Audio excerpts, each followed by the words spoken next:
Saint-Adelin et Visé, c'est une longue et belle histoire. Il est vrai que la chasse de ce moine, disciple de Saint-Remacle, après avoir été conservée à Celles, fut transférée dans notre cité en 1338. Un trésor de l'Armozan qui peut être admiré en la collégiale Saint-Martin, Saint-Adelin.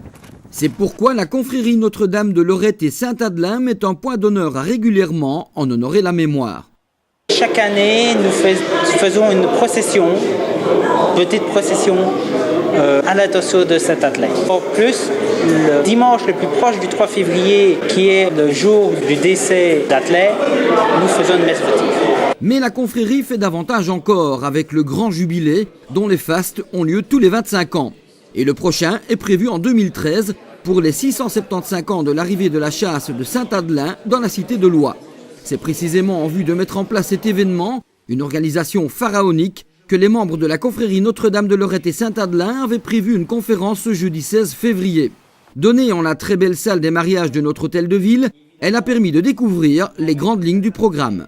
Nous pensons que l'aspect culturel historique doit être très présent, sans oublier l'aspect religieux, puisque la chasse de Saint-Adelin et Saint-Adelin, c'est du religieux à la base. Des spectacles tels que des spectacles son et lumière sont très importants et très appréciés des gens. Une messe votive, un marché médiéval, le cortège à Saint-Adelin. Mais à moins d'un an du jubilé, cette réunion avait aussi pour but de rassembler des avis, des idées et des forces vives, et aussi constituer un comité.